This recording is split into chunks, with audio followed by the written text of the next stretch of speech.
Depois a Belly corta essa parte. Tipo, E a Belly tá bem? tá, foi um churrasco lá do aniversário de uma amiga dela. Pensei que você ia falar assim, ela foi num show. Fala, nossa, mano. A Belly tá indo no show. Então, você quer começar? Você é muito bem-vindo ao canal Nossa Resenha. Pode ser. Então, conta até 3 e manda lá. Vamos lá. 1, 2, 3. Fala, meus queridos, tudo bem com vocês? Espero que sim. Meu nome é Rafael Pericini, esse daqui é o... Matheus Cardoso. E a gente está aqui neste canal que nós vamos falar sobre livros, né, literatura e... O que mais que a gente pode falar? De tudo um pouquinho, né? De tudo um pouco, pode ser de filme, música, enfim, tudo aquilo que está atrelado à cultura pop e entre outras coisas. Exatamente. E aqui, como a gente tinha começado a semana passada, né, com o nosso vídeo sobre Game of Thrones, correto? A gente decidiu fazer essa jornada juntos, né? Estamos aqui, então, lendo alguns capítulos das Crônicas de Gelo e Fogo, né, do primeiro livro, A Guerra dos Tronos, e vamos fazer um review com vocês aí sobre quais são as nossas primeiras impressões, as primeiras impressões do Rafael, né, mas as minhas reimpressões também, relendo agora, né, que terminei recentemente, e ver o que a gente consegue extrair, né, porque eu acho que é muito interessante você pegar uma obra que você já leu e reler e perceber alguns detalhes, né, Rafa? Exatamente, cara. E, né, eu acho muito legal falar que é a minha primeira vez lendo, tá? A Guerra dos Tronos. O Matheus já leu, então eu sou uma pessoa que estou começando agora a entrar, na verdade, a voltar a ler livros de fantasia, né? Tinha parado um pouco de ler livros de fantasia, eu comecei a entrar mais em clássicos, mas agora é minha volta para os livros de fantasia e vamos lá, vamos tentar. É um desafio para mim, eu já até comentei com o Matheus, mas eu acredito que vai dar certo, cara. Eu tô confiante de gostar bastante de Guerra dos Tronos. Eu acho que é um livro muito convidativo, né? É muito misterioso quando a gente não sabe de muita coisa, então quando nós entramos de cabeça, a gente vai explorando tudo e isso se torna bem mais prazeroso, né? Isso. E aí, a gente vai... Bom, só para vocês saberem, a gente vai começar então a falar do prólogo, né, do primeiro livro, que é A Guerra dos Tronos. E também a gente vai falar sobre os 2 primeiros capítulos, que é o capítulo que acompanha do ponto de vista do Bran e da Catelyn. Catelyn fala. Catelyn. Aliás, eu acho legal falar isso, que, cara, foi a primeira vez que eu li um livro e que eu tive a ajuda do audiobook. Eu não tinha te falado isso ainda. Não me comentou, me explica isso daí. Mano, cara, eu vou ser bem sincero, eu sou muito chato, eu sou uma pessoa, me considero às vezes um pouco tradicional nisso. Eu sempre torcia meu nariz com audiobook, mas eu pude ver como que essa mídia me ajudou mais a lidar com um livro que é bastante descritivo, né, que muitas vezes pode parecer um pouco denso quando você vai ler da primeira vez, mas quando eu coloquei o audiobook, né, para acompanhar os capítulos, então eu li um pouco, depois eu ia pro audiobook, eu pude perceber como que me ajudou, principalmente a imaginar mais o cenário que o narrador ia descrevendo. Você falou isso e eu até me lembrei, a primeira vez que, acho que eu até comentei com você quando eu estava lendo Harry Potter, né, que eu comecei a ler Harry Potter por audiobook. Ler, né, assim, mas eu comecei a ter contato por audiobook. Então, os 2 primeiros livros e parte do terceiro, para mim foi só audiobook. Depois eu consegui comprar o box e aí eu comecei a ler o físico mesmo. Mas os 2 primeiros foram por audiobook para mim.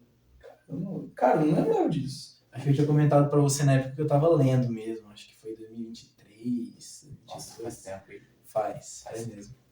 Mas, gente, então vamos começar com o prólogo de A Guerra dos Tronos. Que prólogo, né, cara?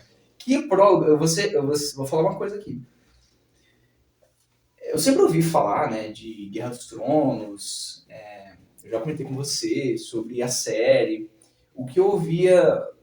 a minha impressão, né, para falar a verdade, foi que eu já sabia que esse seria um livro extremamente denso.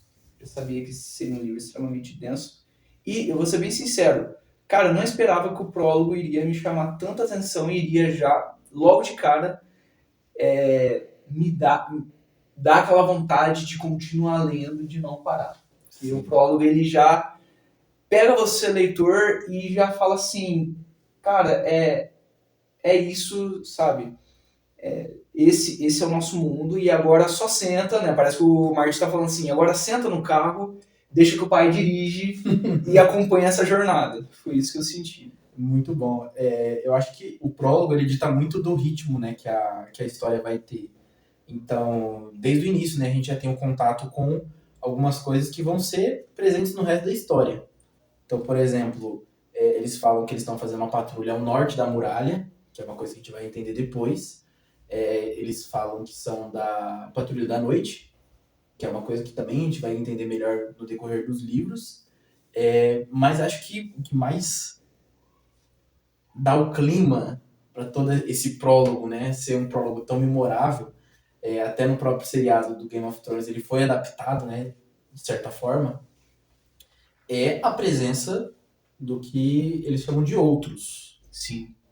Esses outros são, pelo que dá a entender, né, são meio como se fossem mortos-vivos, porque nós temos um personagem, que é o Waymar Royce, que era um cavaleiro pomposo, né, uma casa nobre, ele fala ali o livro, e ele acaba sendo golpeado, né, por esses outros e acaba voltando, diferente daquilo que ele já era, né?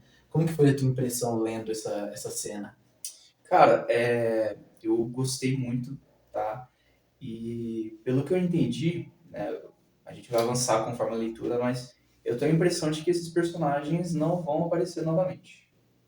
Realmente, uma coisa que você precisa sempre lembrar a respeito dos prólogos e dos epílogos que o Martin tem é que em todo prólogo, em todo epílogo, é um ponto de vista adicional de um outro personagem, mas que vai levar à morte desse personagem.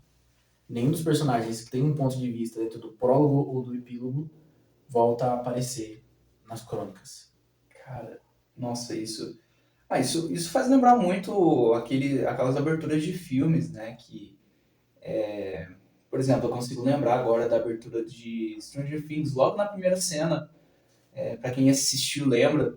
Logo na primeira cena você tem a cena de um cara do laboratório correndo, né? E é o Demogorgon, né? Para quem já assistiu, sabe? É o Demogorgon que pega ele e o mata e logo depois a gente corta para a casa do Mike, das crianças jogando ali Dungeons and Dragons. Então me lembra muito esse começo de histórias até clássicas mesmo, né? De dar aqui essa atmosfera. Mas, cara, eu vou falar o seguinte, eu gostei muito e digo mais, como que a escrita do Martin, do autor, me cativou, cara. Porque eu vou falar uma coisa pra você. São poucos os autores que conseguem ter um ritmo muito bom e ao mesmo tempo uma escrita muito, como que eu posso dizer? Muito hipnotizante mesmo. Porque ele usa de muitas figuras de linguagem, eu percebi. Por exemplo, ele vai dar sentimentos, ele vai dar ações humanas para coisas não vivas, né? Então, quando ele vai falar da floresta, quando ele vai criar esse clima todo de mistério, então ele vai dar vida, até mesmo aquela pedrinha, né, que vai ajudar no clima de mistério. Uhum. E eu gostei muito também da relação entre os personagens, porque também a gente acompanha a consciência ali do que os personagens estão pensando, e também algo fora da cena, então algo que eles já tinham vivenciado, como por exemplo, enquanto o Aymar fala, Pode falar sim. o Aymar, enquanto o Aymar estava conversando com um dos homens ali da Patrulha da Noite, tem um determinado momento que é descrito que os homens meio que fazem piadas sobre o Aymar, como você faz piadas, né, muitas vezes sobre quando com seu professor, ou às vezes você já comentou com seus colegas de trabalho, alguma coisa sobre seu chefe, né? Não que eu já tenha feito isso. Ninguém nunca fez isso. Ninguém nunca fez isso, tá? Não que eu já tenha feito isso. Mas eu acho legal trazer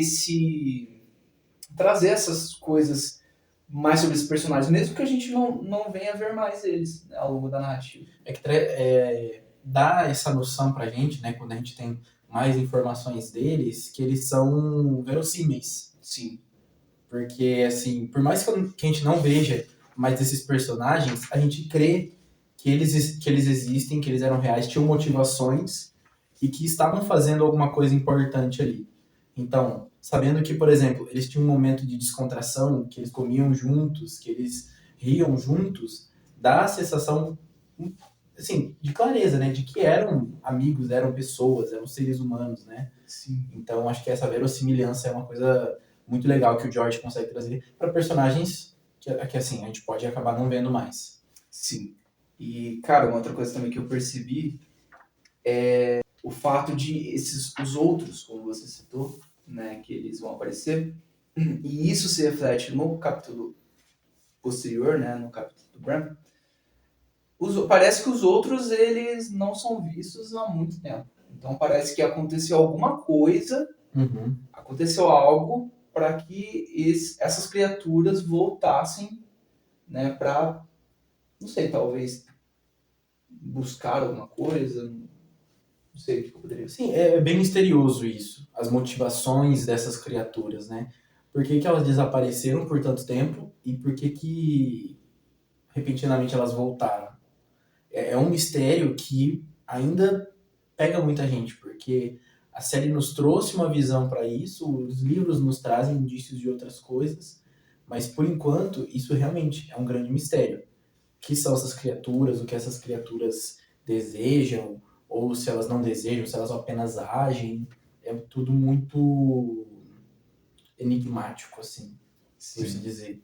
E eu acho que é uma das coisas que pega mais a gente a respeito desse prólogo, né? É esse enigma mágico, misterioso e tudo mais. E como você falou, né, o Bran, que é assim, pode falar assim, é o primeiro capítulo oficial, né? Ele acaba comentando sobre isso, né? E quais que são suas primeiras impressões sobre o capítulo do Bran? Então, indo pro capítulo do Bran, eu vou... Cara, que legal a gente já começar com o primeiro capítulo na visão do ponto de vista do Bran, né, do Bran, que ele é uma criança. Ele tem 7 anos de idade, enquanto os irmãos estão em cavalos, né? Ele tem um pônei, eu achei legal isso.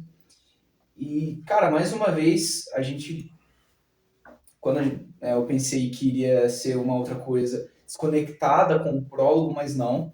A gente acompanha, né, esse capítulo do ponto de vista do Bran. Para quem não sabe, né, eles estão indo até... Onde que é esse lugar mesmo? Não fala, né? É que ele não dá muito indício, mas eles falam que eles encontraram, né, uma pessoa e eles estavam indo lá para tomar providências. Isso, e aí eles vão assistir a decapitação de um homem que antes era da Patrulha da Noite. Não é? Sim, o que dá a entender é que ele era o Garrett, que estava guardando os cavalos lá. Sim, isso. Eu também tive a impressão, mas o capítulo não afirma isso. Não afirma isso, mas tem indícios, porque o Garrett fala que o Garrett ele não tinha as orelhas por causa do frio, né, que o carcomeu. E aí o Bran, enquanto ele estava narrando, né, o que ele via daquele homem, primeiro ele achou que era um selvagem, né, que era um vassalo do rei para lá da muralha, que eles chamam, mas ele viu que ele estava todo de preto e que ele não tinha as orelhas. Então, tipo, é um indício de que aquele pode ser o Garrett. Cara, não acho que só pelo fato de não ter confirmado que era o Garrett e dar essas pequenas pistas, né, esses pequenos detalhes, é mais uma coisa para admirar na escrita do Martin, porque ele não nos trata como burros, né? É uma escrita, para quem prestou atenção nos detalhes do prólogo, vai chegar à conclusão de que, poxa, sabe que esse cara ali é o Garrett, né, do prólogo, e a gente pode afirmar isso, mas o livro em si, ele não confirma, pelo menos até agora. E o mais interessante de ver nesse capítulo do Bran é que ele parece que você tem ali um povo que eles denominam de selvagens, né? E assim, como você conhece mais desse universo, cara, esses selvagens seriam, vamos dizer assim, um povo distante daquilo como que eles... daquele povo que eles conhecem. O povo selvagem, né, é o que normalmente o povo ao sul da muralha chamam aqueles que vivem além da muralha. Porque enquanto ao sul da muralha você tem casas nobres, você tem leis, regimentos, você tem, como que eu posso dizer, alguns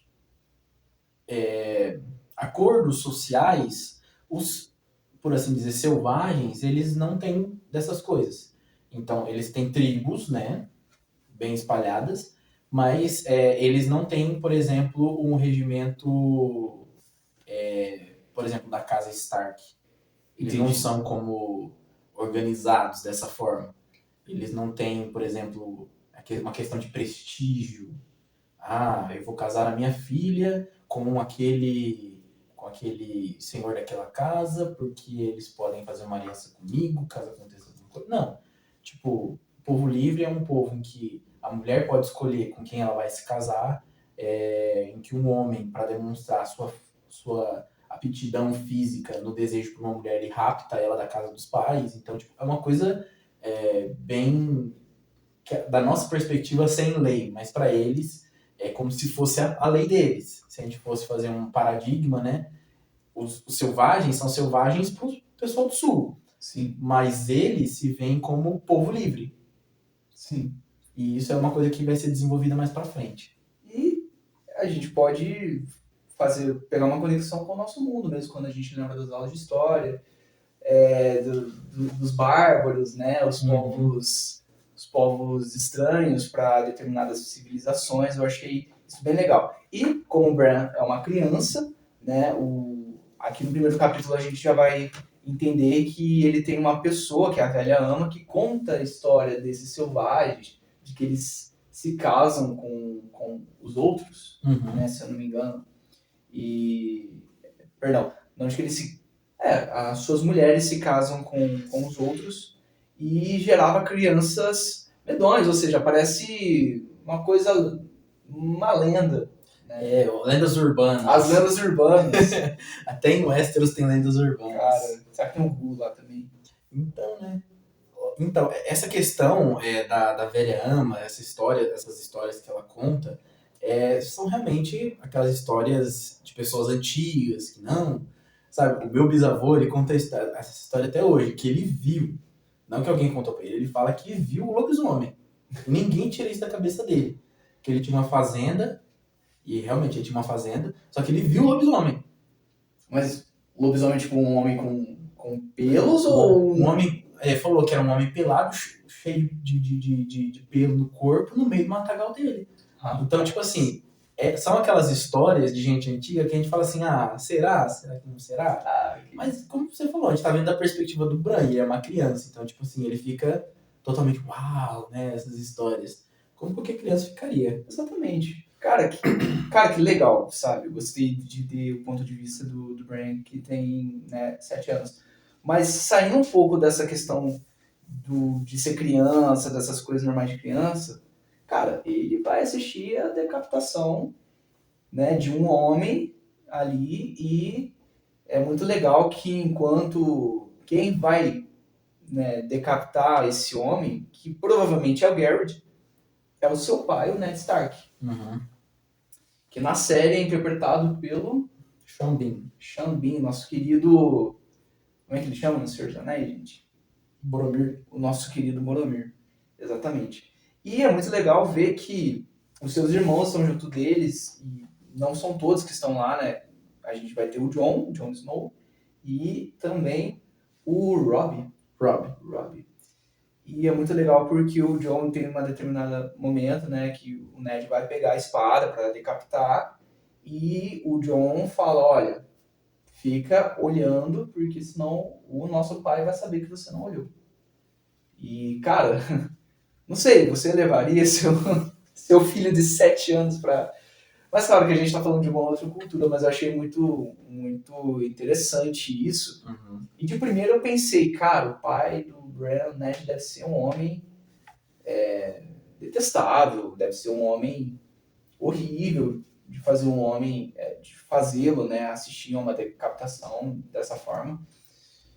Mas não, na verdade tudo que eu entendi que o Ned Stark quer para o seu filho, quer para o Bran, é que ele já desde cedo aprenda, né, se acostume a ter esse tipo de tarefa, que é a tarefa que o Ned Stark tem. Sim, ele conta, né, pro Bran que os costumes dele são diferentes dos costumes do Sul. Enquanto o pessoal do Sul eles têm um carrasco para eles próprios, né, em caso de uma sentença de morte, o povo do Norte eles têm aquele que dita a sentença vai brandir a espada também. E isso a gente vê depois, acho que no monólogo do próprio Ned, né, ele fala que por que eles fazem isso, né? Porque se você está pronto para matar aquela pessoa tem que morrer, você tem que olhar nos olhos dela e fazer isso. Porque a pessoa que deixa de fazer isso acaba se esquecendo o que é a morte. E como isso é pesado tanto para ela como para outra pessoa. Sim. Eu achei isso um discurso muito profundo também, de um pai para um filho, né? Ainda mais que a gente tá vivendo num tempo de paz, relativamente paz aqui dentro da história. Mas eu acho isso muito bonito, né? O que o Ned Stark tá ensinando pro Bran. Sim. E aí a gente... Cara, isso também me pegou muito. Tem até a frase que o Ned diz pro Bran, que ele pergunta, né, se ele acha... Se o homem continua a ser valente se tiver medo, né? Essa questão de você ter medo, ter coragem. E aí ele pergunta, né? Um homem pode continuar a ser valente se tiver medo? E o Ned responde, essa é a única maneira de um homem ser valente. Cara, isso daí é bem legal. Isso é bem bacana, né? O Ned é um cara que a gente vai acompanhar os pontos de vista dele ainda na história, mas que ele é um cara... Como que a gente pode falar? Ele é um cara muito centrado, muito correto na forma dele agir. E eu entendo que, como pai, ele sempre quer o melhor ali para os filhos dele, né? E ele quer que o Bran amadureça, mesmo tendo 7 anos, mas que ele comece a compreender o tipo de mundo que eles estão vivendo. Sim. E isso já cria, logo de antemão, uma relação entre o Ned e o Bran. Né? Eu acho isso legal. E logo em seguida, neste mesmo capítulo, a gente vai ver que o Robb, né, juntamente ali com o Jon Snow, tem um momento que eles apostam uma corrida, né, entre eles, de cavalo, depois que eles estão voltando para Winterfell, se eu não me engano. Eles apostam uma corrida, eles vão na frente do Ned e do Bran, e o Robb acaba encontrando um lobo gigante. Um lobo gigante. Morto, né, à beira da represa. Isso. E mais uma vez, isso que me chamou mais a atenção, mais uma vez a gente vai ter a informação de que não se vê um lobo gigante há 200 anos. Então, primeiro no prólogo a gente tinha os outros, né? E agora a gente vai ter a aparição de um lobo gigante, ou seja, duas figuras, duas criaturas que os personagens dizem, olha, a gente não vê essas criaturas há muito tempo e agora elas estão voltando. Então, assim, parece tá acontecendo uma coisa que nunca aconteceu antes enfim, tá acontecendo alguma coisa. Sim, algo como se fosse um chamamento mágico, assim. Sim. Porque os outros são criaturas místicas. Um lobo gigante, como casa dos Stark, né? É alguma coisa mística também que, como 200 anos, ninguém tá vivo ainda, né? Então não tem ninguém vivo que possa ter dito que viu um lobo gigante. E continuando nisso, né? Essa mística aparição do lobo carrega consigo mais 5 lobinhos, né? Isso, 5 lobinhos. Se não me engano, são 3 fêmeas, 2 machos. Não. São 5... São 2 fêmeas e 3 machos. 2 fêmeas e 3 machos. Porque é pra cada um dos filhos, né? Do Ned Stark. Exatamente. E a gente não vê todos os filhos do Ned, né? A gente não vê toda a família Stark nesse primeiro capítulo, mas depois do prólogo, a primeira família que a gente vai ver mais de perto é os Stark. E a gente já vai descobrir também que o Jon Snow, ele é da família, mas ele também não é. É. Porque ele é um filho bastardo, né? Então ele não é filho legítimo, que a gente pode falar. Isso, né? Não é um filho, por exemplo, o Ned Stark, né? O próximo capítulo que a gente vai ver é da Catelyn, que é da esposa dele. A Catelyn é a esposa do Ned Stark, é com ela que ele tem os filhos. Porém, neste universo, a infidelidade também acontece, infelizmente.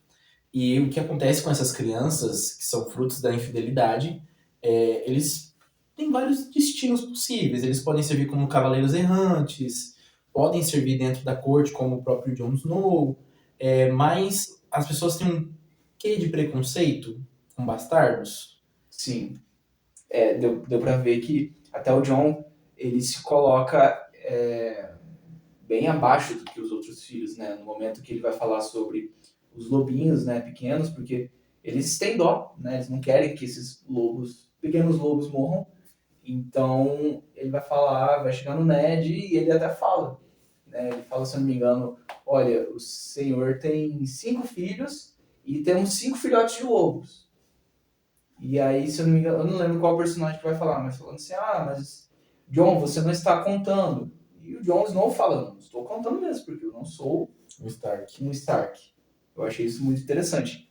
E só que logo depois a gente vê que tinha mais um filhotinho que tinha saído ali, se separado dos seus irmãos, e que eu acho bem interessante que os 5 filhotes são cinzentos, Cinzentos, marrons, né? marrons, não lembro, se não me engano são cinzentos.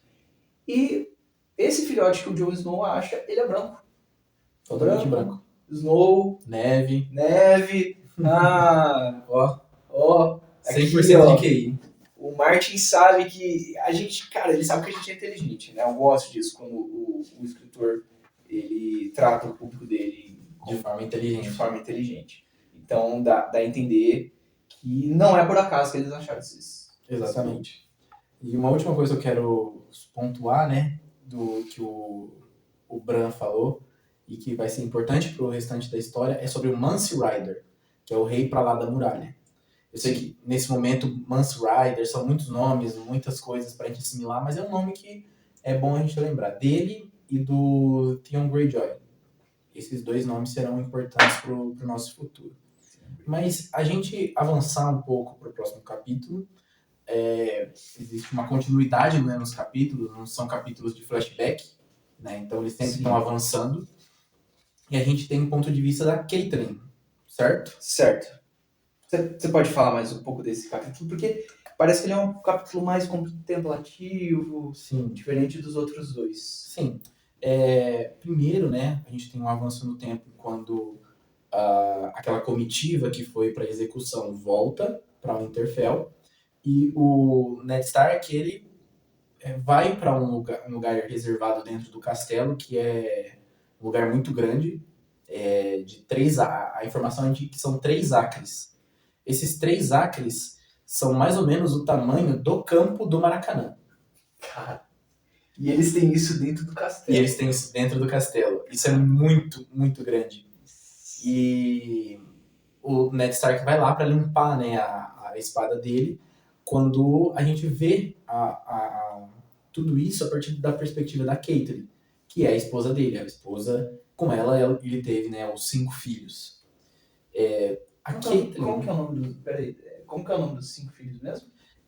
Por ordem de nascimento, né? A gente tem o Robb Stark, nós temos a Sansa, a gente tem a Arya, o Bran e o Rickon. Aí o Jon Snow, ele é da mesma idade que o Robb. Entendi. Então, mais ou menos da mesma época que a Catelyn estava grávida do Robb, o Jon Snow também nasceu. Tá. Entendi. E ela está indo, né, em direção a ele, naquele lugar. E por que contemplativo? Eu entendo agora porque o Rafa falou isso. Porque a Catelyn, por mais que ela esteja casada com o Stark, ela não pertence àquele lugar devidamente. Ela fala que ela é da casa Tully. E é uma casa que fica mais ao sul, onde eles chamam de terras fluviais, onde corre muita água, onde é quente, várias florestas, flores. No norte é vento, é frio, é neve. Então, para Caitlyn se adaptar àquele lugar é muito mais complicado, até por conta da religião mesmo. Em Westeros, né, eles têm dois tipos de fé: os deuses antigos e os deuses novos. Os deuses antigos é aquela árvore branca com o rosto talhado nela, que são os antigos deuses, que os Stark têm mais reverência. Só que também tem os novos deuses, que é a fé dos sete. Né? Isso a gente vai acompanhando mais para frente, mas é bem interessante isso, né? Eles dizem que como se o Deus tivesse sete faces e essas sete faces fossem específicas para nos auxiliar em algum momento de necessidade nosso. Então tem o rosto da mãe, o rosto do pai, o ferreiro, a donzela, o cavaleiro e a velha e o outro, se eu não me engano, né? Que é a face da morte. E ela tem essa religião. Então, para ela, entrar naquele lugar já é um pouco estranho. E até o próprio mote, né? O dito dos Starks, para ela é estranho. Que enquanto mais ao sul, cada casa tem um lema que fala sobre ele, sobre a sua característica, sobre o seu caráter. Os Starks sempre estão com um lema em que é meio pessimista. É como se fosse um aviso. O inverno está chegando. O inverno está chegando. The Winter is coming. Cara, como eu ouvia isso, né? The Winter is coming, o inverno está chegando, eu não entendi. Eu falei, gente, o que é isso, né? E agora finalmente eu entendo que é o lema da casa dos Stark. Enquanto você falava isso, cara, que interessante, né? Lembra da casa dos Stark, o inverno está chegando, o inferno lembra uma coisa mais fria, né? Aí a gente já começa a acompanhar o Ned, que é esse cara que ele mata, né? Ele precisa decapitar um homem de uma forma fria, né? Enquanto a Caitlyn vem das terras fluviais, né? Fluviais lembra uma coisa parecida com a água, né? E, cara, não sei se o Martin pensou nessa simbologia, mas eu achei interessante, né? A água é algo que refresca, uma coisa que traz vida. O inverno já é uma coisa mais fria, né? Já é uma coisa mais contida, uma coisa, enfim, eu achei muito interessante. Bem interessante mesmo. Então é mais flexível, né? A água, ela toma o curso em que ela está seguindo. Já o inverno, quando vem, ela não tem que controle ela. Sim, exatamente. E, cara, a gente vê a Caitlyn, então, estando nesse bosque, né? Com um bosque sagrado, como você comentou, que tem dentro do castelo. E nos dito que o Ned sempre vai para esse bosque logo após depois que ele mata, né, uma pessoa, ele sempre vai para esse bosque para ele, enfim, ficar contemplando. E lá eles começam a conversar, o Ned tá limpando a espada dele, se eu não me engano, e a Caitlyn chega com uma notícia, né? E essa notícia é de que o Jon Arryn está morto. Só que assim, quem é Jon Arryn? E por que isso afeta tanto o Ned? Porque a gente vai ver que o Ned vai ficar realmente abalado. Então, o Jon Arryn, por enquanto a gente não tem, né, tantas informações, mas adiantando um pouco, o Jon Arryn, ele tomou como aprendizes, né, como escudeiros, o tanto Ned Stark quanto o Robert Baratheon, que é o rei que a gente vai ver mais pra frente, né? Ele tá vindo pra Winterfell. A Caitlyn vai falar que ela recebeu uma carta com a informação da morte do Jon Arryn e que o Robert está vindo para Winterfell. O Jon Arryn recebeu esses dois quando eles eram mais jovens, acho que mais ou menos 15, 16 anos antes. Esses dois quem? Perdão. O Ned Stark e o Robert Baratheon. Ah, tá, sim. Os dois juntos, né? Os dois juntos. Por quê? Porque naquela época, o Rei Louco, o Aerys Targaryen, ele começou um grande problema, né? Começou-se um grande problema, porque a sua ganância, a sua loucura estava tomando proporções assim muito grandes, de casas estarem se rebelando contra ele, e no momento em que ele decretou realmente uma guerra contra essas casas, elas precisavam tomar um lado. Ou eles iam ficar do lado do rei do Targaryen, ou eles se rebelavam. Só que em toda rebelião se não tem líder, ela não avança. Então, a pessoa que meio que ficou mais visível nisso foi o Robert Baratheon, sendo ensinado pelo Jon Arryn.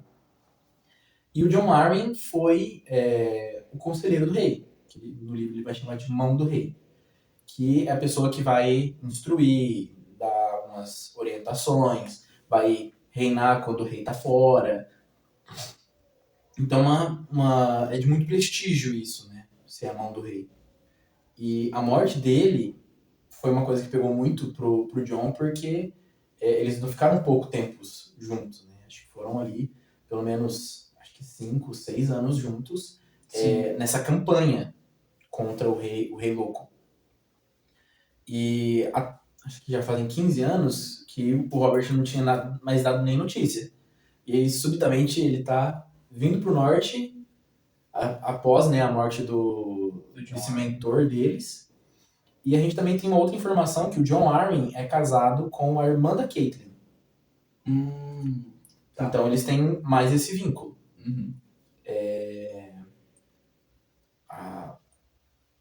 No meio desse interim, né, é quando a gente também tem a primeira apimentada de vilões, se eu posso dizer assim, né? Que seriam os Lannisters. A casa Lannister. Os Lannisters são um caso muito legal, porque eles são uma casa muito rica, uma casa muito influente, a ponto de a rainha, a esposa do Robert Baratheon, ser a Cersei Lannister, da casa Lannister. E o Ned, ele tem meio um preconceito com essa casa. Eles foram uma das últimas casas a aderirem à rebelião, mas eram uma das casas que estavam ao lado do Rei Louco na época. Sim. Então eles estavam ao lado do Rei Louco, mas de última hora eles decidiram virar casaca e entrar dentro da rebelião. Esse tipo, rapaz, essa é pra você desconfiar, cara. É pra você desconfiar. É tipo aquela pessoa que tá de um lado, mas de última hora ela decide ir pro outro lado. Exatamente. Sim. E o Ned tem preconceito com essa casa, claramente, né? Então, foi algo muito... Existem mais camadas, né, dentro desse preconceito, que eu não vou expor agora, né? É bom que a gente vai acompanhando com a leitura. Mas é muito interessante a forma com que é abordado isso. A gente já entende que o Ned tem alguma coisa complicada com essa casa. Com essa casa, que a gente vai descobrir mais a respeito literalmente nos próximos capítulos. Exatamente, nos próximos capítulos. Mas, por enquanto, né, o que a gente tem dessa visão de Game of Thrones, nós temos uma visão bem estabelecida de um reino, né, de uma governança. Nós temos a visão de um personagem frio, mas acho que muito sensato, que é o próprio Ned Stark. E a gente vai acompanhar mais da visão da família dele em todo esse livro. Eu acho que em todo o livro a gente vai ter um ponto de vista do Jon, da Catelyn, do Ned, da Sansa e da Arya. Então, assim, são vários personagens desse núcleo Stark que a gente vai ter ponto de vista. Então, assim, é uma das casas mais importantes, na minha opinião, que continua sendo relevante no resto da história. E esse aqui é apenas o começo. É apenas o começo. Apenas o começo, os primeiros capítulos do primeiro livro. Exatamente. De uma saga de 5 livros. 5 livros. Ah, cara, eu confesso que estou bem animado. Esses primeiros capítulos realmente me cativaram. E, cara, a gente vai continuar então a comentar os próximos capítulos, né, nos próximos vídeos. E tô animado para continuar. Dá uma... A partir de quando a gente começa a pegar, a gente começa a ficar mais interessado, né, como que vai se desenrolar essa história. Muito bacana isso. Cara, legal. E então é isso, gente. No próximo vídeo, então, a gente vai discutir mais sobre os próximos 3 capítulos. Se você gostou, né, você pode dar um like ou comentar, colocar suas impressões se você já leu A Guerra dos Tronos, se você não conhece, tá? Então, fique com a gente, nos acompanhe, né, nessa leitura nos próximos vídeos. E espero que vocês tenham gostado, espero que vocês continuem nos acompanhando. Beleza? Falou, pessoal. Até a próxima. Falou, gente! Acho que é isso aí. É isso aí. O inverno está chegando. Deu um interesse.